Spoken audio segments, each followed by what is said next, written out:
I'll do all the heavy pulling, and all you got to do is walk along with me. How about that? Is that a good way to think about that? See, in life, sometimes, and the New Testament uses this kind of language, sometimes our physical life is called a walk. It's called that sometimes. And as we live our lives, we're moving through time. See, and in a sense, in a metaphoric sense, we are walking through life. Now, if you're going to walk through life on your own, you're going to face a lot of unknowns, and a lot of fears, and a lot of anxieties, and a lot of who knows, you know. But Jesus here is offering to hook up with you. See, I think again, I think the misconception we have is that coming near.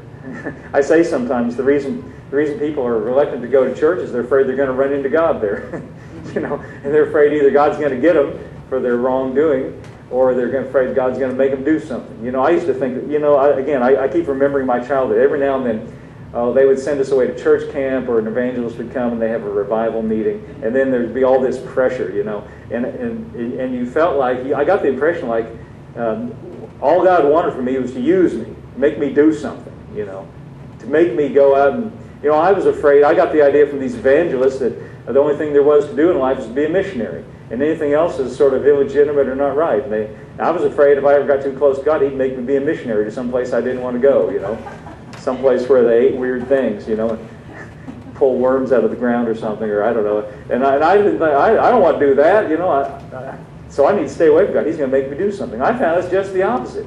It's not that He wanted to make me do anything. He wanted to walk with me in my life. And He had a plan and an idea that was much better than I could have had. He knew, listen to this. If God is God, you know, one of the qualifications for deity is omniscience. You know, omniscience means, think about what the word means, omniscience. Science means knowledge, if you want to say it that way. Omniscience means to know everything. And so if, you know, that's just one of the basic qualifications for being God. So if God is omniscient, that means He knows you and me. He knows all about us. In fact, my thought is that God knows about us. He knows more about us than we know about us. Is that possible?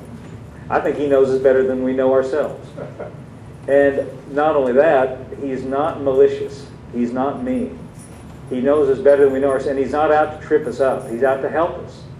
He's out to do good for us, to be beneficial in our lives. Not to make it worse, but to make it better. Let's see, can I read a little more? Take my yoke. Oh, that's what I started to say.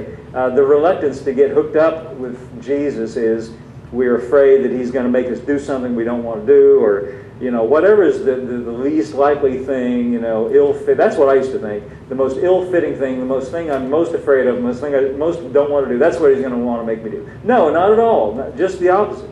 He's there to be beneficial. Take my yoke upon you. In other words, get hooked up with me. Learn about me. You'll find that I'm meek and lowly in heart, and you will find rest, cessation of activity, rest for your souls. Now listen to this now, verse 30. See, I could stop right there and say, man, that's pretty good. That's all very good. It's sort of like those TV commercials where they say, but wait, there's more. You've ever seen those? It's good so far, but wait, it's even better. And look at the next verse, verse 30. He says, listen to this. My yoke is easy. My burden is light. How about that? Boy, that is the opposite idea I had about Christianity when I grew up. They used to hand us these little tracts, these little comic books, talking about different Christian subjects. And I got the idea from reading those little comics. You ever seen those things? You know, man, it just made it look really hard. And then I would hear people talk about how hard it is. Oh, it's hard. It's hard. Well, you know, it's only hard if you're trying to do it yourself. Y'all hear that? It's only hard if you're trying to do it yourself. And then it is hard, because think about what it is you're trying to do. I heard, like sometimes you hear people say this. It's hard to live the Christian life. It's hard. You got to say that. Hard. You got to say it that way. Hard. It's hard to live the Christian life. Well, see, if you think that Jesus is off somewhere standing at a distance, like on a stained glass window, and you're going to look at Him with His halo and try to imitate His life, if that's what you think, then it is hard. Because listen, He's Jesus. He came down from heaven. That's what He said. We are ordinary people. We are earthbound, if you want to use that expression. We are of the earth. We came out of, you know, we are not deity. And if you're going to imitate Him and try to be like Him, you've got a hard task ahead of you. But he says here, my yoke is easy and my burden is light. The reason it's easy and the reason he says my burden is light is all he's asking us to do is come and walk with him, and he does all the heavy lifting and the heavy burden pulling in our lives. Now notice how I said in our lives. We think of it this way, that anything in connection with Jesus, it's only concerned with reading the Bible or prayer, going to churches, these quote, quote, religious things. No, he wants to infiltrate our lives.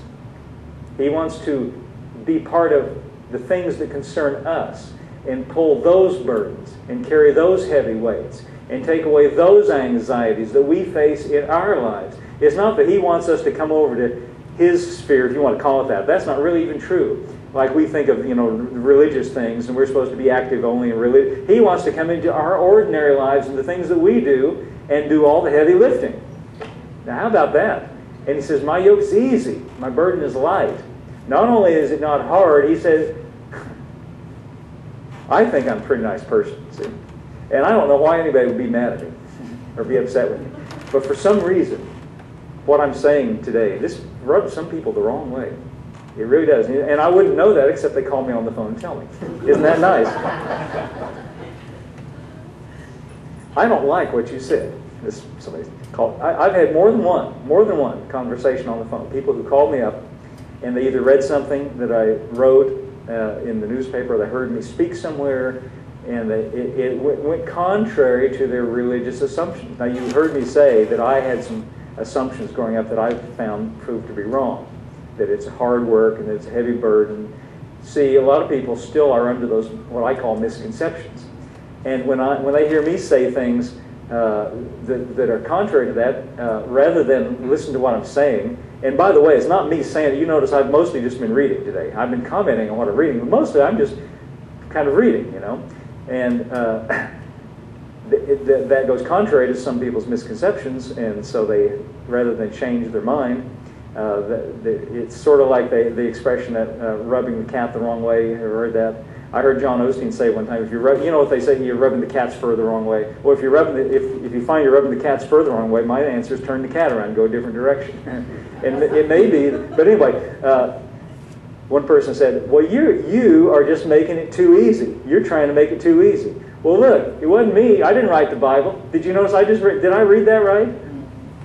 Did Jesus say my yoke is easy? In other words, yoke means to get hooked up with him. That means that's a metaphor for coming into the Christian life. It's not me that made it easy. My crime is I read it and spread it around. He says it's easy. Now, if he says it's easy, then who am I to say it's not easy? I say it's only hard if you're yoked up to something other than him. Now, that's what happens a lot of times. We get yoked up to a doctrine or a dogma or an idea or a way of thinking, church life, Jesus didn't say to get hooked up to any of those things. He said, come to me. Did you notice how personal that is? Now, I'm all for the church. Here we are in church. You know why it's beneficial? Because we can come together and get something that'll help us and talk about Jesus. But he didn't even say come to the church. He said come to me. It's personal. So you could be a Christian even if there wasn't a church, if you come to him. Is that okay? I know that's kind of scary to say that, but church is here for our benefit, not to make it worse. We're here to come. Hopefully we feel better when we leave. Hopefully we've got something good. Now, I read that to you from the King James translation. That was made in 1611, 400 years ago. This is 2011, isn't it? 1611? Yeah, that's cool. Wow. Think about that. Now, the English language, this was, 12, sorry. Okay, 401 years ago. Not only do I not know how old my kids are, I don't know what year it is. That's why I got to look on my watch to see what year it is. 12, thank you. Man, I've been writing my checks wrong. No, I usually get it right. Anyway, 1611, the King James translation from which this is taken was translated 1611 by the direction of the King of England at that time, King James. He wanted to make a modern, in his day, modern translation so everybody could understand the Bible. Now, the reason it had to be translated is the manuscripts from which it's taken are in the Greek language. Well, most of us don't read Greek. Anton knows a little bit of Greek, and he's been studying that, but I don't know any Greek, and if it's just in Greek, I won't know what to say in the same way back in 1611. But here's my point. Since the King James translation was made, the English language has changed in some respects. For instance, we don't say